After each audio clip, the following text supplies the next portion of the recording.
Welcome dear students. हम विश्व इतिहास में फ्रांस की क्रांति के बारे में पढ़ रहे थे। उसमें हमने ये देखा कि किस प्रकार से फ्रांस में सामाजिक और राजनीतिक असंतोष बढ़ा और उस असंतोष को फ्रांस की आर्थिक दुर्व्यवस्था ने और अधिक बढ़ाया। इन सब कारणों के फलस्वरूप लोगों ने राजा के खिलाफ विद्रोह कर दिया और हमने यह भी देखा कि राजा को बंदी बना लिया गया है और राजा ने जब उस बंदी गृह से भागने का प्रयास किया तो उसको पुनः पकड़ लिया। इन सब घटनाओं को देख करके 1792 आते आते राजतंत्र अर्थात राजा का शासन धीरे धीरे समाप्ति की ओर जाने लगा और उस समय लगभग 20 सितंबर 1792 से शासन करने के लिए एक नेशनल कन्वेंशन की स्थापना की गई और इस कन्वेंशन के माध्यम से शासन करने का कार्य किया गया और इसका जो शासन है वो 1792 से 1795 ईस्वी तक 3 वर्ष तक रहा। और यह जो शासनकाल रहा, यह अपने इस शासनकाल के दौरान फ्रांस में गृह युद्ध हुआ। इस गृह युद्ध के लिए यह शासन जाना जाता है। तो ये गृह युद्ध किनके बीच में हुआ? 2 दलों के बीच में हुआ, जैकोबिन और जिरोंदिस्टों के मध्य हुआ। हम ये डिटेल से देखेंगे कि जैकोबिन कौन थे, जिरोंदिस्ट कौन थे और उनके बीच में संघर्ष क्यों हो गई। लेकिन थोड़ी सी इसकी पृष्ठभूमि में वापस ले जाते हैं कि जब राजा को गिरफ्तार कर लिया गया, फ्रांस के राजा लुई 16वें को, तो प्रशा और ऑस्ट्रिया ये दोनों ही उसके मित्र राष्ट्र थे, पड़ोसी थे, प्रशा और ऑस्ट्रिया। इन दोनों राष्ट्रों ने मिलकर के फ्रांस पर आक्रमण कर दिया। प्रशा और ऑस्ट्रिया ये चाहते थे कि फ्रांस की जनता राजा को कैद से मुक्त कर दे और वापस लुई 16वां राजा बन जाए। इसलिए जब यह युद्ध की घोषणा हुई तो फ्रांस की जनता ने मिलकर के इस आक्रमणकारियों का विरोध करना शुरू कर दिया। इसलिए इसको जनता का युद्ध कहा जाता है, जन सामान्य का युद्ध कहा जाता है। और इस युद्ध की घोषणा में लोगों को जागरूक करने के लिए क्रांतिकारियों ने विभिन्न प्रकार के गीत गाए और उन गीतों में एक प्रसिद्ध गीत हुआ जिसका नाम था मार्सिले। ये मार्सिले गीत बहुत अधिक गाया गया। ये इसी प्रकार है जैसे भारत में आज़ादी की जब लड़ाई चली तो वंदे मातरम गाया जाता था, उसी प्रकार से फ्रांस में जो गीत गाया गया वो मार्सिले था। और इसकी रचना जो की थी वो राजेट दी लाइल इस व्यक्ति ने की थी, राजेट दी लाइल ने। और इस गीत को इतना अधिक महत्व मिला कि आज ये फ्रांस का राष्ट्रगान बना हुआ है। आज फ्रांस का जो राष्ट्रगान है वो क्या है? मार्सिले। तो इस प्रकार से इन क्रांतिकारियों ने या इन जन सामान्य वर्ग के लोगों ने प्रशा और ऑस्ट्रिया का बहुत ही जबरदस्ती विरोध किया और अंत में उनको वापस जाना पड़ा। लेकिन इसी समय एक और घटना होती है कि जब प्रशा के सेनापति ने फ्रांस की जनता को यह आदेश दिया कि वह फ्रांस के राजा को कैद से मुक्त कर दें, तो यह जब धमकी मिली, उस धमकी का प्रतिरोध करने के लिए जनता है वो 16 अगस्त को, 1792 की बात है, 16 अगस्त को वो भीड़ है वो सीधी सीधी राजमहल चली गई और राजमहल जाकर के उसने राजा के जो महल के जो पहरेदार थे उन सबको वहाँ पर मार भगाया और वहाँ से राजतंत्र को हटाने की मांग की गई कि अब राजतंत्र नहीं होना चाहिए, राजा का शासन बिल्कुल ही खत्म होना चाहिए, राजा नाम का कोई व्यक्ति भी नहीं होना चाहिए। और इस घटना के बाद में वहाँ पर लगभग 800 के संख्या में जो स्विस सैनिक थे वो मारे गए। और इस पूरे कार्यक्रम के लिए जो जिम्मेदार थे वो थे जैकोबिन दल के लोग। वो चाहते थे कि राजतंत्र खत्म होना चाहिए। और यह घटना सितंबर में हुई, इसलिए इसको सितंबर हत्याकांड कहा जाता है। ये फ्रांसीसी कैलेंडर के अनुसार है, तो थोड़ा डेट में और चेंज रहता है। तो ये जो हत्याकांड है ये 2 से 6 सितंबर के बीच में हुआ था, और इसी हत्याकांड में जो जैकोबिन दल का जो नेता था दांते, इस दांते के नेतृत्व में एक नए संविधान बनाने की मांग की गई, जिसमें संपत्ति पर आधारित मताधिकारों को समाप्त करने की बात कही गई थी। क्योंकि अभी तक फ्रांस में वोट देने का जो अधिकार है वो संपत्ति के आधार पर था। जैसे भारत में आज़ाद होने से पहले अंग्रेजों ने जो मताधिकार का दायरा रखा था उसमें संपत्ति भी एक हिस्सा थी कि इतनी संपत्ति होने पर ही कोई व्यक्ति वोट दे सकता है। तो जिन लोगों ने इस दांते के अभियान का विरोध किया, दांते ने उन सबको मौत के घाट उतार दिया, और ये पूरा घटनाक्रम 2 से 6 सितंबर तक चला, इसलिए इसको सितंबर हत्याकांड के नाम से जाना जाता है। अब जब नेशनल कन्वेंशन की स्थापना हुई तो जैकोबिन और जिरोंदिस्टों के बीच में बड़े स्तर पर संघर्ष शुरू हो गया। हम थोड़ा सा जैकोबिन और जिरोंदिस्ट दल के बारे में देखते हैं। इनका नामकरण कैसे हुआ? जो जिरोंदिस्ट है ये अधिकतर फ्रांस में एक प्रांत है जिसका नाम था जिरोंद। ये अधिकतर उस जिरोंद प्रांत के थे, इसलिए इसका नाम जिरोंदिस्ट हो गया। और इनके जो नेता थे वो अधिकतर आदर्शवादी थे, गणतंत्रवादी थे, अर्थात ये गणतंत्र की स्थापना करना चाहते थे, और ये उत्साही बहुत ज़्यादा थे। लेकिन इनकी जो कमी थी वो ये थी कि ये अनुभवहीन थे, इनके पास में व्यवहारिक नॉलेज नहीं था। और ये 1791 में व्यवस्थापिका में इनका बहुमत था, लेकिन फिर भी ये जैकोबिनों से हार गए। तो इससे स्पष्ट चलता है कि ये अनुभवहीन और विवेकशील व्यक्ति नहीं थे। तो इनका जो संघर्ष है वो पेरिस के बाहर था।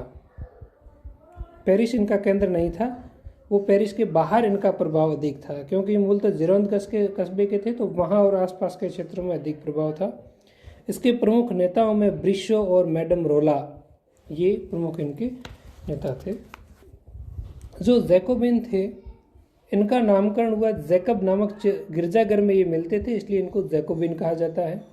ये उग्र गणतंत्रवादी थे, यानी किसी भी प्रकार से गणतंत्र की स्थापना की जाए, और इनकी सत्ता का केंद्र है वो पेरिस था।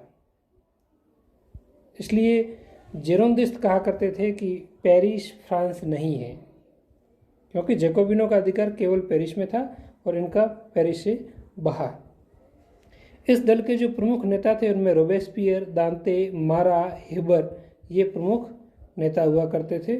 और इनके जो वेशभूषा थी उनके कारण भी इनका नामकरण या अलग से हुआ है।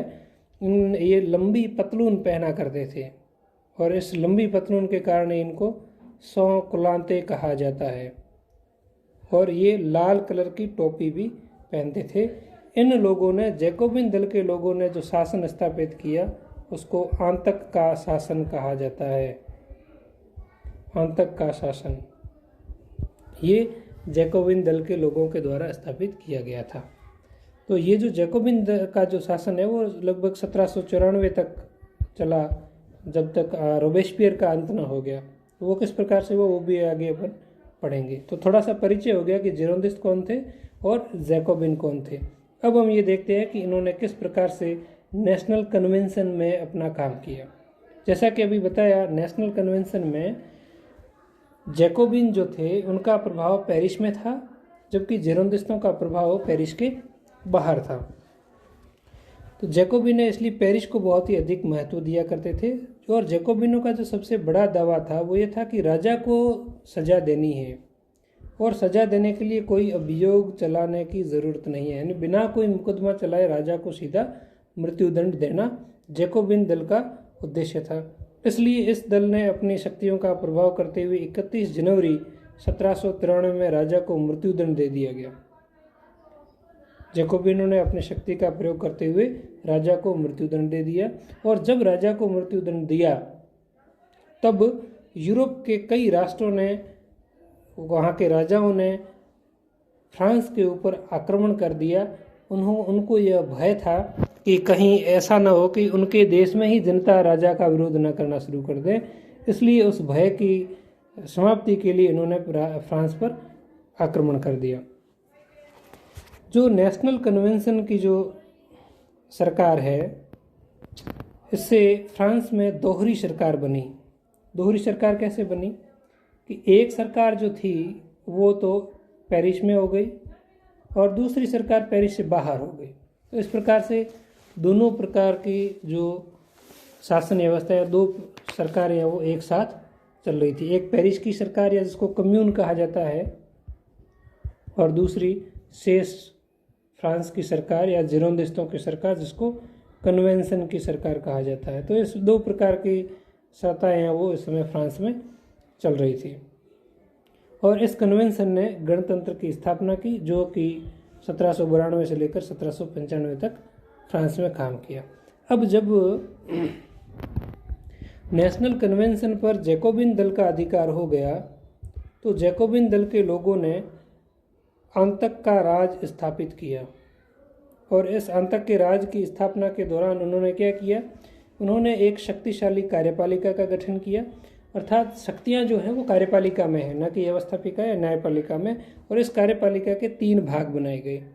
पहला जनरक्षा समिति, दूसरा सामान्य सुरक्षा समिति और तीसरा न्यायपालिका। इन तीनों संस्थाओं के माध्यम से इस आंतक के राज की स्थापना की गई। क्या क्या काम थे इनके? एक जो समिति है वो ऐसे लोगों को ढूंढती थी जो जैकोबिन दल के विरोधी हो, और उन व्यक्तियों को ढूंढ करके उनको पकड़ करके न्यायपालिका के माध्यम से दंड दिलाया जाता था। इस प्रकार से न्यायपालिका अब कार्यपालिका का एक अंग बन गया, न कि एक स्वतंत्र अंग जो कि होना चाहिए था। तो इस प्रकार से इन तीनों समितियों के माध्यम से फ्रांस में हजारों की संख्या में लोगों का कत्लेआम किया गया। और कत्लेआम करने की जो तकनीक अपनाई गई जिसको गिलोटिन कहा जाता है। गिलोटिन एक प्रकार का मशीन थी जिसके ऊपर लोगों को चढ़ा करके उनको मौत के घाट उतार दिया जाता था। और इस पूरे आंतक का जो शासन था उसका जो प्रमुख व्यक्ति था वो रोबेस्पियर था। इससे पहले मैंने आपको दांते और मारा के बारे में बताया था। दांते को सितंबर हत्याकांड का उत्तरदायी माना जाता था, इसलिए दांते को भी किसी ने चाकू मार करके मार दिया था। फिर मारा जो था उसको भी किसी ने मार दिया, लेकिन रोबेस्पियर के नेतृत्व में ही यह आंतक का राज है वो चला। और इस आंतक के राज के समय क्या क्या महत्वपूर्ण घटनाएं हुई? पहला था गणतंत्र की रक्षा करना, कि जो नया गणतंत्र बना है उसके ऊपर कोई आंच नहीं आनी चाहिए। फिर जो देश के अंदर जो विद्रोह हो रहे उन विद्रोहों का दमन करना, साथ ही विदेशी आक्रमण हो रहे उन विदेशी आक्रमणों से भी रक्षा करना। तो ये 3 चीज़ें हैं वो आंतक के शासन के दौरान सख्ती से लागू करने का प्रयास किया गया। लेकिन इन सब चीज़ों के साथ साथ व्यक्तिगत रूप से भी वैमनस्य फैला और निजी महत्वाकांक्षाओं के लिए भी लोगों की हत्याएं की जाने लगी। और इन सब का अंत तब हुआ जब जाकर के रोबेस्पियर को गिलोटिन पर चढ़ा दिया गया, और वो थी 28 जुलाई 1794। और ये तारीख को जब रोबेस्पियर को गिलोटिन पर चढ़ा दिया गया तब ये आंतक का शासन समाप्त हो गया।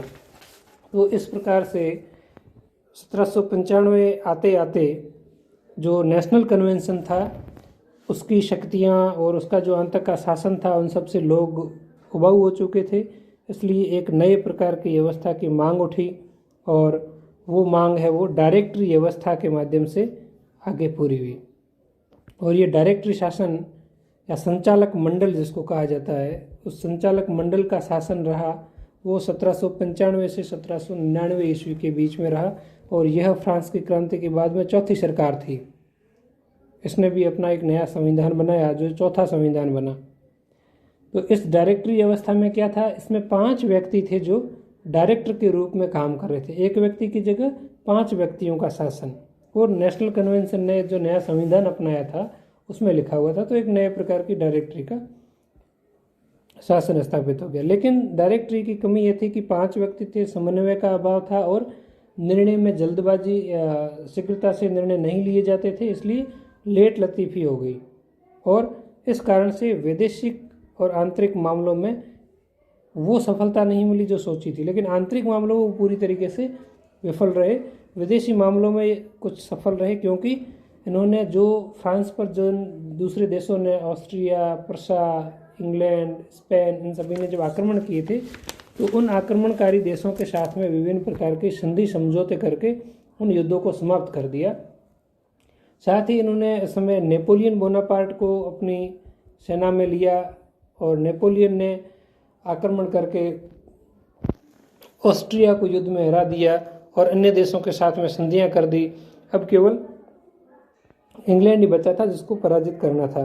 लेकिन इस समय जब नेपोलियन की शक्ति बढ़ी तो इस नेपोलियन की महत्वाकांक्षाएं भी बढ़ी, और उस महत्वाकांक्षा का ये परिणाम था कि नेपोलियन ने 1799 ईस्वी में डायरेक्टरी व्यवस्था को खत्म करके स्वयं राज सत्ता प्राप्त कर ली।